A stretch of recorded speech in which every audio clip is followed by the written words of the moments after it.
She walked into a duke's library wearing a wedding dress and demanded payment for work she did.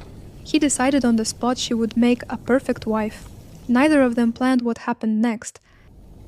Meet Emma Gladstone, 22, seamstress, vicar's daughter, survivor. She walked to London alone in winter at 16 and has been rescuing herself ever since. She is not easily impressed by dukes. Emma was banished from her father's home after being found in a compromising position with a man who didn't stand by her. Her father's moralizing did not follow her to London. Her practicality did.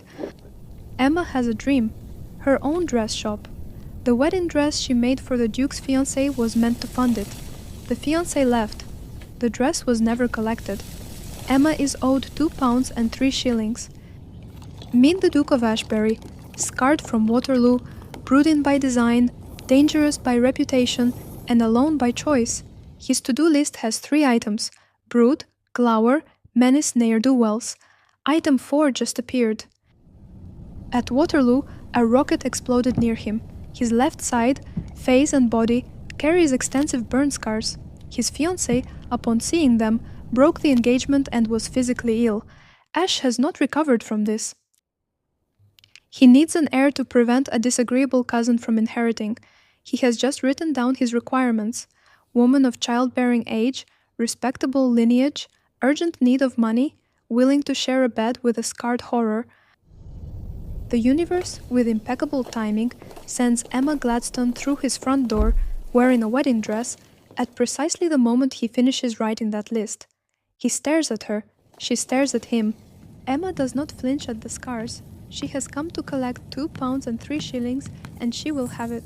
She is briefly dazzled by the library, floor-to-ceiling books, then returns to business.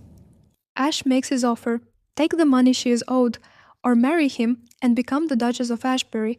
Her financial problems solved, his heir problem solved, a businesslike arrangement benefiting both parties.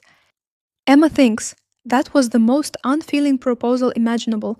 He was cynical, insensitive, condescending, rude. She was definitely going to marry him. This internal logic is, in context, entirely coherent. His terms: nights only, no lights, no kissing, no questions about the scars. Once she's pregnant, never again. He presents this as reasonable.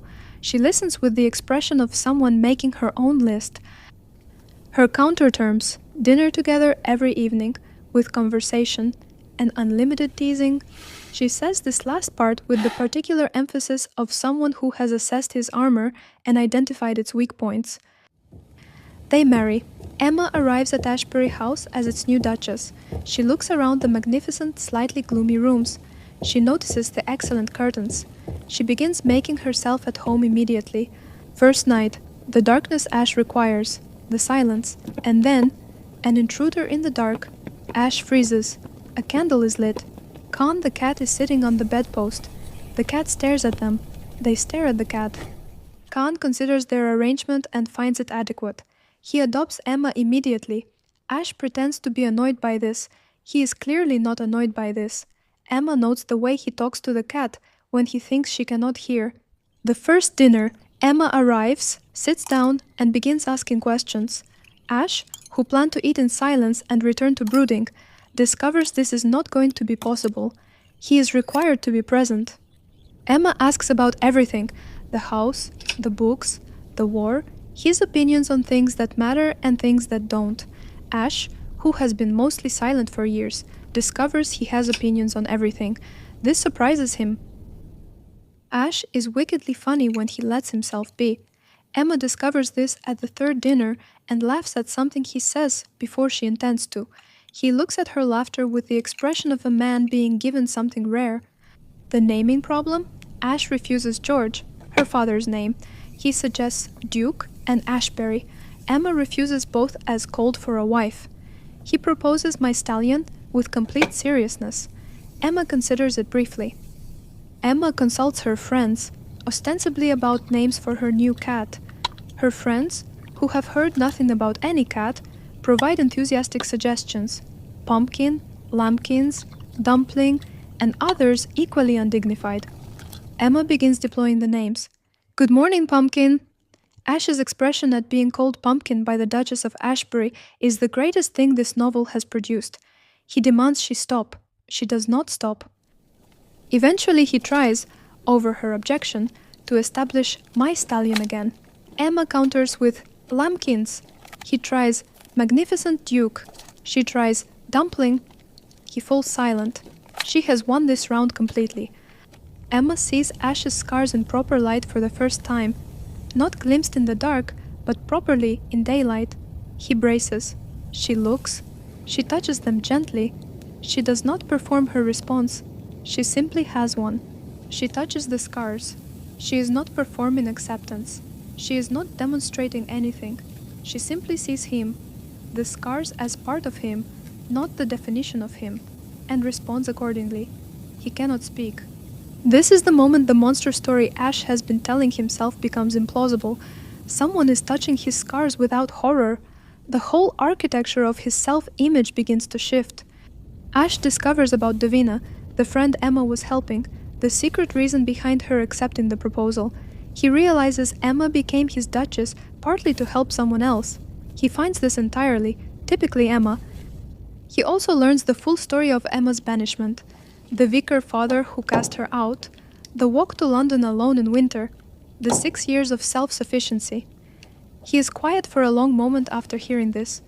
He does not offer pity. He offers what Emma has never been offered, acknowledgement that what she endured was unjust, and that the person who did it to her was wrong. Emma has needed this said by someone for 6 years. Emma's friends, Penelope, Nicola, and Alexandra, observe the marriage with the professional interest of people who will almost certainly feature in their own novels later in the series. Penelope in particular watches Emma fall in love with the precision of a scientist observing a natural phenomenon. She is supportive, accurate, and very slightly smug about having seen it coming before Emma did. Ash realizes he is in love with his wife at approximately the 7th dinner when she makes a joke about his brooding, and he laughs, genuinely laughs, and then sits very still for a moment, thinking about what that means. He tries to manage it. He reminds himself of the terms. He tells himself attachment was not agreed. He goes to his study and tries to brood professionally.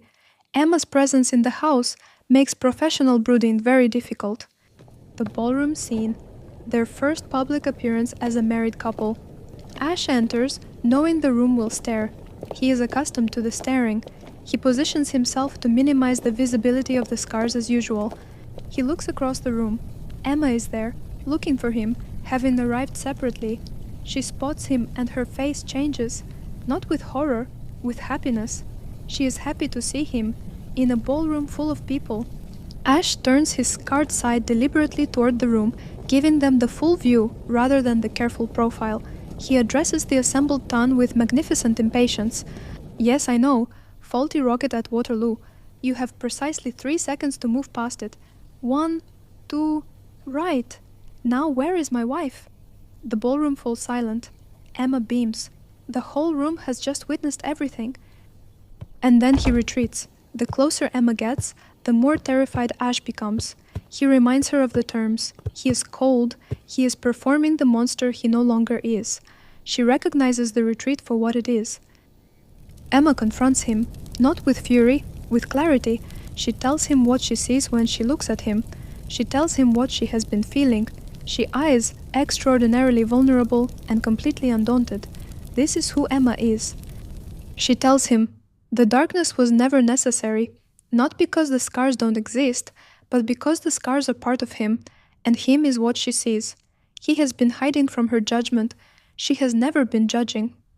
Ash tells her she has been working her way under his skin since the moment she appeared in his library.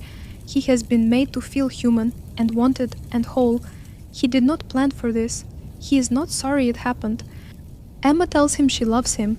She also tells him about Davina, about her father, about the walk to London, about the dress shop dream, all of it, everything she has been. He listens with his full attention. Emma is expecting. The terms of the deal stipulated she would leave for the country. Nobody mentions this clause.